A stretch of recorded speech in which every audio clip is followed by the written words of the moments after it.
always strives to reach the top, so there is no room for errors.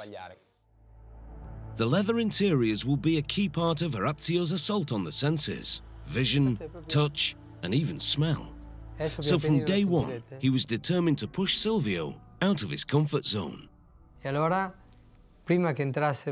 So before they came in, I sprayed some scent of a freshly cut grass, just like when you cut it with a lawnmower.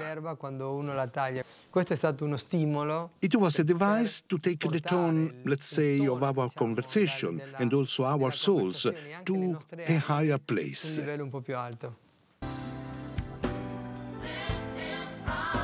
In that higher place, they might be more receptive to the impossible challenge Orazio had in mind. Something quite feminine. When I told them what I wanted to do, I showed them a lady's handbag. This didn't fit well with the daily usage we have in a car, where the durability of the material has to be very high. They pulled their hair out and they said it was impossible to make a type of leather like this and use it on a car. It would be over a year before Salt came up with a solution.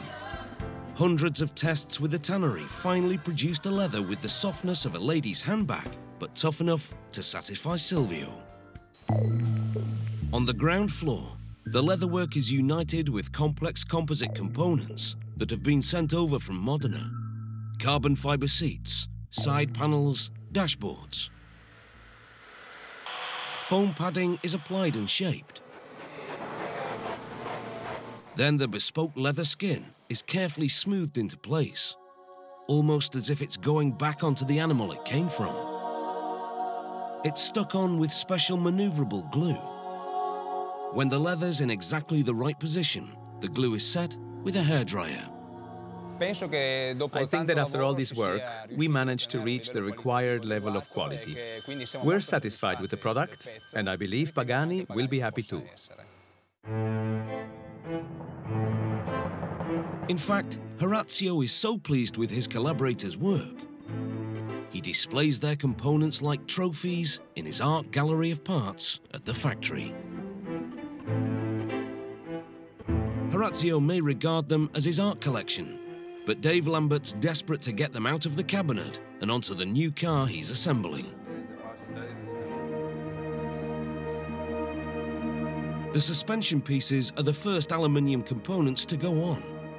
Racing-style wishbone suspension, developed for weight loss, performance, and aesthetics. This suspension here was actually developed first of all on the Zonda R, on the race car. It's very, very similar. It's almost identical to the Zonda R suspension. With all the mechanical components in place, the chassis frames can be attached to the top, which is the key component in the safety design of this high-performance car. The top is a protective monocoque for the occupants, made from the strongest composite material in the car, reinforced with threads of titanium. But each frame is attached with just 8 titanium bolts. And this is one of the chassis bolts here. Bolts that, when necessary, are intended to fail. In a head-on collision, the chromoly steel frames are designed to crumple, absorbing the energy of the crash in a very similar way to most cars. But Orazio knows that making a side-on impact survivable can be much harder. So in a high-speed sideways collision, those 8 titanium bolts will snap, and the whole rear chassis will break away from the car, dissipating huge amounts of energy so that the passengers have a much better chance of survival, cocooned in the carbon titanium monocoque.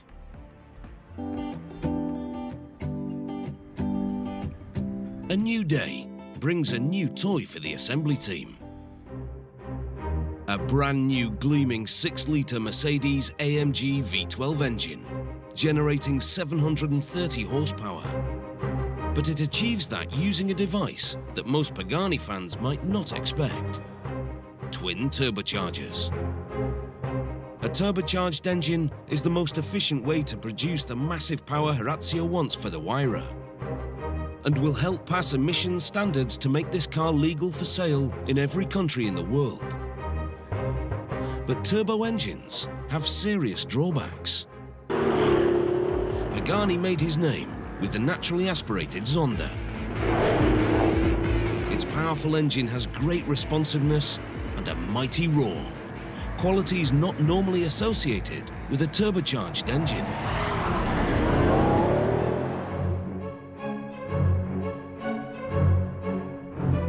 So Davide Testi has spent many of his million kilometers working closely with AMG to adapt their engine for the lightweight Huayra. Improvements to the cooling system, the engine management system, and the turbochargers themselves have produced a car with massive but responsive and controllable power. We arrived at a beautiful compromise. I'd say optimum result, because even though this is an engine with 1,000 Newton meters of torque, the engine is manageable. It's easy to drive. It really is a beautiful engine. But one very serious problem remained. Turbocharged engines are notorious for sounding weak and whiny. Just not what you need for a successor to the thunderous Zonda. So to solve this final challenge of creating his perfect car, Horacio went in search of a special talent. A man that can sculpt sound. A master in the dark art of exhaust pipes. He came to our door, rang and said, "Hello, I'm Horacio Pagani." We met each other here and it was a great encounter. We got on right from the beginning. He loves technology as much as I do, especially the beautiful things in technology. So Martin and his factory took on the huge challenge of making a turbocharged engine sound good. A turbocharger is a very efficient way to make an engine more powerful. It does this by using a fan driven by the hot exhaust gases. That drives a second compressor fan that pumps more oxygen into the cylinders, producing more power. The problem is that the turbocharger breaks up the flow of the exhaust gases, mashing up the beautiful thumping V12 sound coming out of the engine. It's like a nose being held, so it doesn't allow sound to travel like in a naturally aspirated engine. Martin Hagler specializes in making engines sound beautiful. But to achieve that with the turbocharged Huayra, he's going to need something very special. Fortunately, he has a plan. All that you can see here are parts that are tuned exactly to the acoustics of the engine. And that's the basis for the sound. It is the same as the tuning of an instrument, like a horn. His hand-built exhaust pipes aren't anything like the steel ones found in your average family saloon. These are made of ultra-lightweight titanium and a heat-resistant aerospace alloy called Inconel 6. Often complex shapes, many of Martin's components require an ingenious process to form them, called hydroforming. The silencer is made this way. A straight pipe is first filled with water, then laid in a mold inside a hydraulic press. The water pressure inside is pumped to 1500 bar, which stretches the millimeter-thick titanium into the desired shape.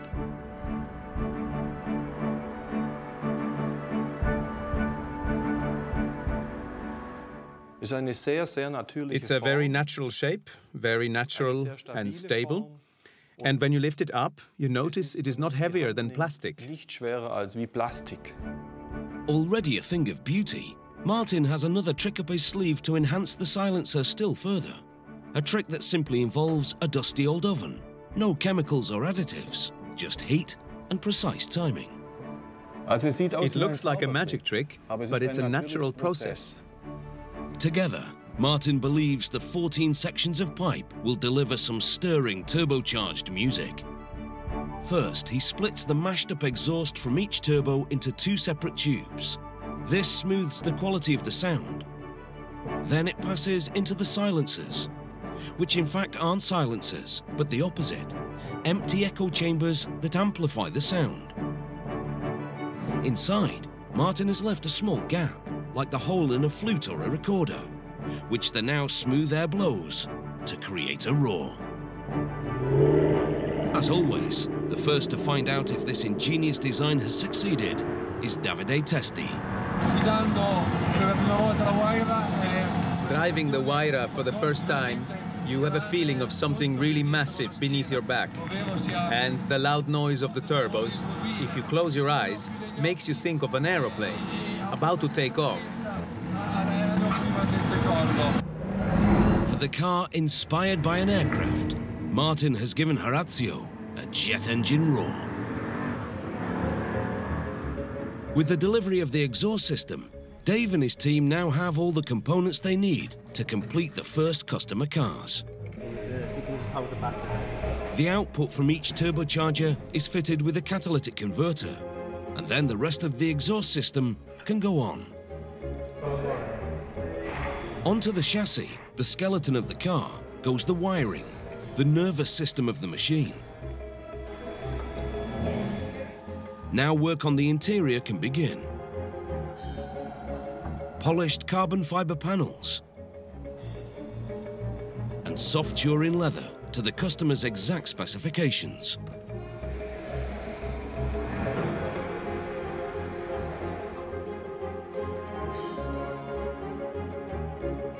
Finally, Roberto's outer composite body parts. The bonnet, doors and side panels go on. And after 3 weeks of assembly, the car is complete. Which means it's time for Davide to take one last drive, to find out if the Herculean task that has taken him 25 times around the world is done. With turbocharged power and the ingenious exhaust, unique aerodynamics, fine-tuned electronics, and a set of Pirelli's finest tyres, does it thrill with the thrust and roar of a jet aircraft taking off? A big sigh, and let's say that we are really very happy. I believe that the Huayra is an air worthy of the Zonda. The million-kilometre man thinks his work is done. But does his boss agree? Is he finally happy with these lines that he's watched for years? It has taken time and years of development of materials to enable us to reach this level of perfection, these details, these exteriors. So is every smallest detail now perfect? The customized leather luggage, the air intakes that evoke a supersonic jet, the mirrors inspired by a woman's eye, the carbon fiber like a tailored suit.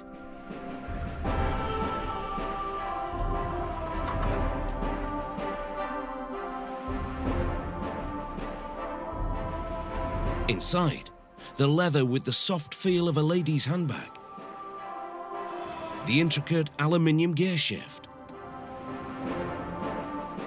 the buttons inspired by a clarinet, the dials produced by a Swiss watchmaker.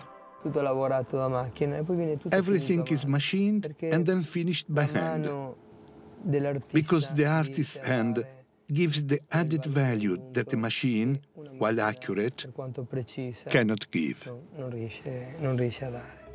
So after 8 years of development, over 1 million kilometers of testing, endless design and redesign, and collaborators pushed to new limits, it's all come down to this. The moment that Horazio Pagani must decide if his masterpiece is complete, and he's ready to share his creation with the world. Will 60 buyers finally get their cars?